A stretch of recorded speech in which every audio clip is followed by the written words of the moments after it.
తదుపరి రాశి మకర రాశి. ఈ రాశిలో ఉండే వారి యొక్క గ్రహస్థితి ప్రకారం చూసినట్టయితే ముందుగా విద్యార్థులకు సాధారణ స్థాయిలో ఫలితాలు రాబోతున్నాయి. పెద్దగా చెప్పుకోదగిన ఫలితాలు ఈ రోజైతే మీకేమీ లేదు. ఉద్యోగస్తులకు కొత్త అవకాశాలొస్తాయి. వ్యాపార, వ్యవసాయ, వాణిజ్య, పారిశ్రామిక రంగంలో ఉన్న వారికి వ్యాపార అభివృద్ధి చేసుకోవాలన్నా, వ్యవసాయాన్ని అభివృద్ధి చేసుకోవాలన్నా ఈ రోజు మంచి రోజు. ఆ ప్రయత్నం చేసుకోండి.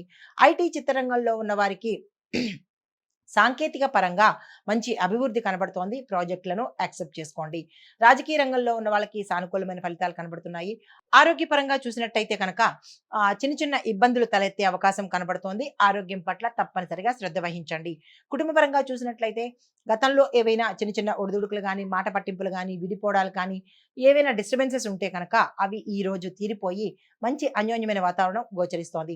ఏదైనా మీరు కీలకమైన నిర్ణయాలు తీసుకోవాలి అంటే కనుక కుటుంబ పరంగా వివాహానికి సంబంధించి గానీ, లేదా ఇంకా ఏ నే నే అంటే మీ ఉన్నతికి సంబంధించి ఏ నిర్ణయం తీసుకోవాలన్నా కానీ ఈరోజు మంచి రోజు. ఈ రోజుని అస్సలు వృధా చేసుకోకండి. అయితే మీకు చెప్పదగిన పరిహారము శనివారం నాడు నల్ల మినుములు కానీ, నల్ల నువ్వులు కానీ దానం చేయండి. ఇది ఈ రాశి వారికి చెప్పదగిన గోచారరీత్యా ఫలితాలు, పరిహారాలు. నమస్తే. తదుపరి రాశి కుంభరాశి. ఈ రాశిలో ఉండే వారి యొక్క గ్రహస్థితిని కనుక పరిశీలించినట్టయితే ముందుగా విద్యార్థులకు ఉన్నత చదువులు చదవడానికి ఎవరైతే విదేశాలు వెళ్ళాలి అని అనుకుంటారో వారికి ఈ రోజు అత్యంత శుభప్రదమైన రోజు. ఆ ప్రయత్నాలు చేసుకోండి. ఉద్యోగస్తులకు ప్రమోషన్స్ కి మంచి అవకాశము, ఏరియర్స్ వస్తాయి, శుభవార్తలు వింటారు. వ్యాపార, వాణిజ్య, వ్యవసాయ, పారిశ్రామిక రంగంలో ఉన్న వారికి పెట్టుబడులకు ఇది చాలా చక్కని సమయము. మీరు తప్పనిసరిగా పెట్టుబడులు పెట్టుకోండి. వ్యాపార విస్తరణకు కానీ, లేదంటే ఏ ప్రయత్నాలు మీరు చేయాలి అన్నా కానీ ఈ రోజు అత్యంత అనుకూలమైన రోజు. కాబట్టి ఆ ప్రయత్నాలు చేసుకోండి. ఐటీ రంగంలో ఉన్న వారికి, క్రియేటివిటీ డిపార్ట్మెంట్‌లో ఉన్న వారికి మంచి అవకాశాలొస్తాయి. మిగతా వారికి అవకాశాలు మిశ్రమంగా ఉంటాయి తప్ప, అంతగా చెప్పుకోదగిన ఫలితాలైతే ఈ రోజు లేవు. రాజకీయ రంగంలో ఉన్న వారికి చాలా అనుకూలంగా ఉండబోతోంది. దీనితో పాటుగా మీకు ఒక కీలకమైన పదవి వచ్చే అవకాశం గోచరిస్తోంది. ఆరోగ్యపరంగా చూసినట్టయితే అనారోగ్య సమస్యలు గోచరిస్తున్నాయి. తప్పనిసరిగా డాక్టర్ పర్యవేక్షణ తీసుకోవాల్సిందిగా చెప్పడం జరిగింది. అయితే కుటుంబ పరంగా చూసినట్టయితే కనుక కుటుంబంలో అశాంతితో పాటు మనశ్శాంతి లేకపోవడము, భార్యాభర్తల మధ్య కావచ్చు, మీ కుటుంబంలో ఉన్న పెద్దల మధ్య కావచ్చు, లేదంటే మీ బంధుమిత్రులతో కావచ్చు, మీకు అన్నీ నెగెటివే కనబడుతున్నాయి ఈరోజు. కాబట్టి మీరు ఎటువంటి ప్రయత్నాలు ఈరోజు చేయకండి.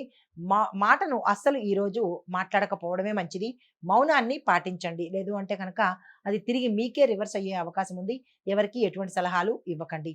దాంతో పాటుగా ఈ రాశిలో ఉండే స్త్రీలకు గానీ, పురుషులకు గానీ అంటే మీ ఈ కుటుంబ పరంగా చూసినట్టయితే కనుక కొట్లాటలు, గొడవలు జరిగే అవకాశము, అవి తీవ్రత జ అయ్యే అవకాశము గోచరిస్తోంది. దాని పరంగా మీరు నవగ్రహ ఆలయానికి తప్పనిసరిగా వెళ్ళండి. అంటే ఎవరికైతే కుటుంబంలో గొడవలు, అశాంతి కనబడుతోందో వారు తప్పనిసరిగా సకుటుంబంగా నవగ్రహ ఆలయ దర్శనం చేసుకుని, అక్కడ మీ మీ ఎందువల్లైతే గొడవలొస్తున్నాయి అనే అంశాన్ని గనక ఆహ్, చెప్పుకుని పూజలు చేయించుకున్నట్టయితే కనుక మంచి అన్యోన్యమైన వాతావరణం ఏర్పడే అవకాశం కనబడుతోంది. అయితే మీకు చెప్పదగిన పరిహారము శనివారం నాడు నల్లని వస్త్రాలను తప్పనిసరిగా ఎవరికైనా దానం ఇచ్చేయండి. నల్ల నువ్వులు, నల్ల మినువులు ఈ 3 కనుక దానం ఇచ్చినట్టయితే కనుక గ్రహ సంబంధిత దోషాలను పోగొట్టుకున్న వారవుతారు. ఇది ఈ రాశిలో ఉండే వారికి చెప్పదగిన పరిహారము, సూచన. నమస్తే. తదుపరి రాశి మీనరాశి. ఈ రాశిలో ఉండే వారి యొక్క గ్రహస్థితి చూసినట్టయితే కనుక అందులో విద్యార్థులు పోటీ పరీక్షలకు సిద్ధమవుతున్న విద్యార్థులకు మాత్రము మిశ్రమ ఫలితాలు వస్తాయి. అంటే పాస్ అవుతారా? పాస్ అవ్వరా? కొంతమంది పాస్ అవ్వడము, కొంతమంది పాస్ కాకపోవడము, ఇలా మిశ్రమ ఫలితాలు వచ్చే అవకాశం ఉంది. ఉన్నత విద్యార్థులు అంటే కొత్త హై ఎండ్ స్టడీస్ చేద్దామనుకున్న వాళ్ళకి మంచి అవకాశాలు వస్తాయి.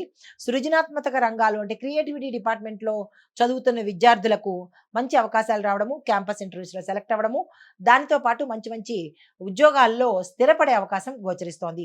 ఇక ఉద్యోగస్తులకు చూసినట్టయితే కనుక ఒత్తిడులు పెరుగుతాయి.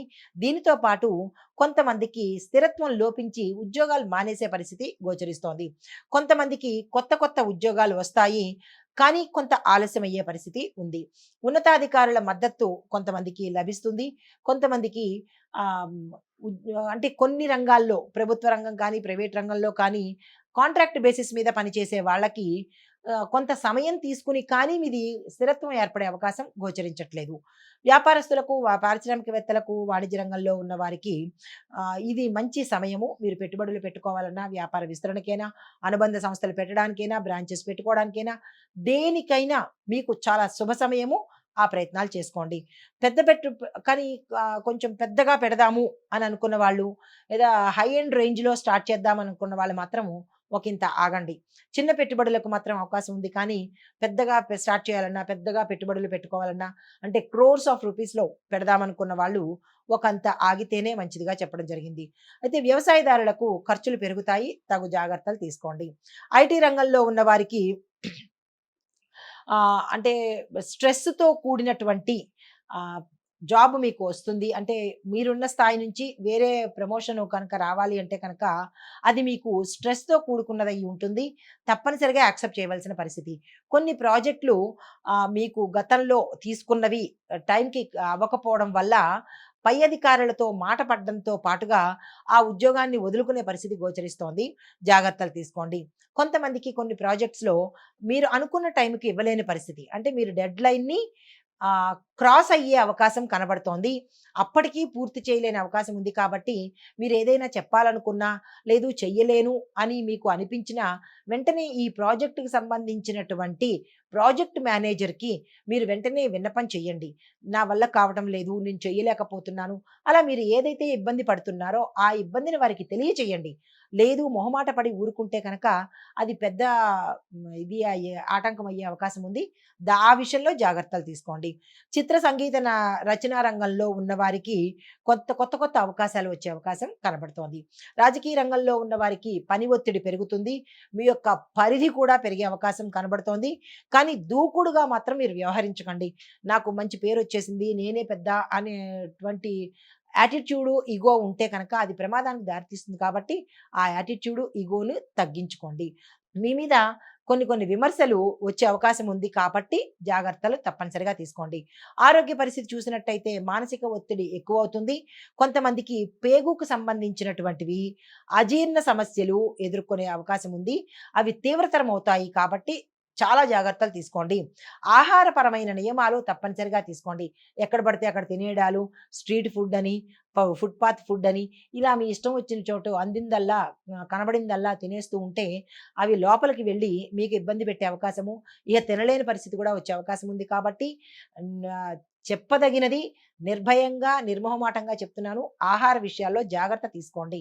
అది పొట్ట కానీ ఫ్యాక్టరీ కాదు కాబట్టి జాగ్రత్తలు తీసుకోండి.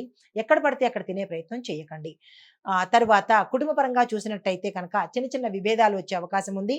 జీగ జీవిత భాగస్వామితో ఆహ్, అంటే మీరు ఏదైనా నిర్ణయం చెప్పాలన్నా దాచిపెట్టే ప్రయత్నం చేయకండి మీ యొక్క భాగస్వామితో. తద్వారా మీకు నష్టం వచ్చే అవకాశం కనబడుతోంది. కుటుంబాలు విడిపోయే పరిస్థితి గోచరిస్తోంది. జాగ్రత్తలు తీసుకోండి. పెద్దవారి ఆరోగ్యం పట్ల జాగ్రత్తలు తీసుకోండి. పరిహారాలు గురువారం నాడు దత్తాత్రేయ స్వామివారి ఆలయ దర్శనం చేయండి. లేదు కుదరదు అని అనుకున్న వాళ్ళు గురు సంబంధిత ఆలయాలు అంటే షిరిడి సాయిబాబా వారి ఆలయ దర్శనం చేసుకోండి. దానితో పాటుగా పసుపు, నీలం రంగు వస్త్రాలను ధరించినట్టయితే కొంత ప్రతికూలతలు పోయే అవకాశం గోచరిస్తోంది. ఆకుకూరలు, పళ్ళు దానం తప్పనిసరిగా చేయండి. బుధగ్రహానికి సంబంధించిన అనుగ్రహాన్ని పొందుతారు. ఇది ఈ రాశిలో ఉండే వారికి చెప్పదగిన గోచారరీత్యా ఫలితాలు, పరిహారాలు. నమస్తే.